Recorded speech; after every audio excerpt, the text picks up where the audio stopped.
वक्फ कानून के खिलाफ मुर्शिदाबाद में हुई हिंसा के बाद क्या पश्चिम बंगाल में राष्ट्रपति शासन लगेगा, इस पर अभी कुछ कहा नहीं जा सकता। लेकिन राष्ट्रपति शासन लगाने को लेकर सुप्रीम कोर्ट में याचिका तक लग गई है। 21 अप्रैल को मुर्शिदाबाद में जारी हिंसा और सुप्रीम कोर्ट पर हो रही बयानबाजी के बीच पश्चिम बंगाल में राष्ट्रपति शासन की मांग वाली याचिका पर सुनवाई हुई। इस याचिका पर सुनवाई की मांग वकील विष्णु शंकर जैन ने सुप्रीम कोर्ट से की थी। विष्णु शंकर जैन ने कहा कि बंगाल में पैरामिलिट्री फोर्सेस की तत्काल तैनाती की आवश्यकता है। मुर्शिदाबाद हिंसा को लेकर दाखिल 2 याचिकाओं पर सुनवाई के दौरान सुप्रीम कोर्ट की टिप्पणी चर्चा का विषय बन गई। आगे की रिपोर्ट में हम आपको बताएंगे कि सुनवाई के दौरान क्या क्या हुआ, लेकिन उससे पहले ये जान लीजिए कि मुर्शिदाबाद से लौटते ही पश्चिम बंगाल के राज्यपाल सीवी आनंद बोस बीमार पड़ गए और उन्हें कोलकाता के कमांड अस्पताल में भर्ती करवाया गया। जानकारी मिलते ही सीएम ममता भी राज्यपाल से मिलने पहुंच गई। राज्यपाल से मुलाकात के बाद ममता ने कहा कि मैं राज्यपाल से मिलने गई थी, उनकी तबीयत ठीक नहीं है, उन्हें अस्पताल में भर्ती करवाया गया है। पश्चिम बंगाल के राज्यपाल सीवी आनंद बोस ने 18 अप्रैल को मालदा के वैष्णव नगर के राहत शिविरों में मुर्शिदाबाद के हिंसा प्रभावित लोगों से मुलाकात की थी, उनका हाल जाना था। इस दौरान उन्होंने पीड़ितों से कहा था कि वो ये मामला आगे उठाएंगे। राज्यपाल ने कहा था कि पश्चिम बंगाल में जो कुछ हुआ है वो शर्मनाक है और इस तरह की हिंसा को कभी बर्दाश्त नहीं किया जा सकता। हमें हिंसा के रास्ते को खत्म करना होगा और ताबूत में आखिरी कील ठोकनी होगी। अब जान लीजिए कि कोर्ट में सुनवाई के दौरान क्या क्या हुआ। याचिका पर सुनवाई करते हुए जस्टिस बीआर गवई ने कहा कि आप चाहते हैं कि हम इसे लागू करने के लिए राष्ट्रपति को आदेश जारी करें। वैसे भी हम पर कार्यपालिका में अतिक्रमण करने के आरोप लग रहे हैं। विष्णु शंकर जैन ने कहा कि याचिका में एक आवेदन दाखिल करने की मंजूरी दें। सुप्रीम कोर्ट ने कहा ठीक है। दूसरी याचिका वकील शशांक शेखर झा की ओर से दायर की गई है।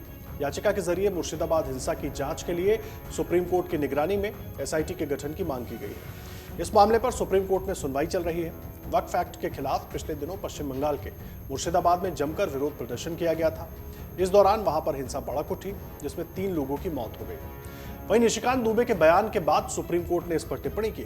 बीजेपी सांसद निशिकांत दुबे ने बीते दिन कहा था कि देश में जितने भी गृह युद्ध हो रहे हैं उसके लिए सुप्रीम कोर्ट और सीजीआई संजीव खन्ना जिम्मेदार है। इस मामले पर विपक्ष बीजेपी पर हमलावर है, तो वहीं पार्टी ने अपने सांसद के इस बयान से कन्नी काट ली है।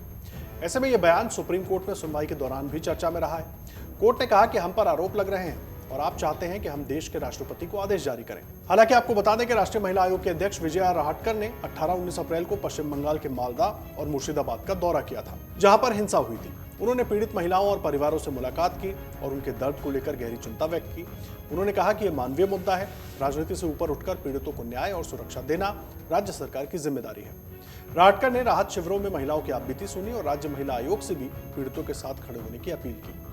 आपको बता दें कि वक्फ कानून के विरोध में मुर्शिदाबाद जिले के शमशेरगंज, सुती, धुलियान और जंगीपुर जैसे मुस्लिम बहुल इलाकों में फैली हिंसा में 3 लोगों की मौत हो गई थी, जबकि कई लोग घायल हो गए थे। कई परिवार पलायन कर मालदा चले गए और अब अस्थायी राहत शिविरों में रह रहे हैं। पीड़ितों का कहना है कि उन्हें जान का डर सता रहा है। ऐसे में उनके पास कोई और विकल्प नहीं बचा है। अगर आप ये वीडियो YouTube पर देख रहे हैं तो हमारे चैनल को सब्सक्राइब कर बेल आइकन दबाएं और Facebook पर देख रहे हैं तो हमारे पेज को लाइक करें। 8 मिलियन प्लस सब्सक्राइबर, आपके इस भरोसे के लिए बहुत धन्यवाद।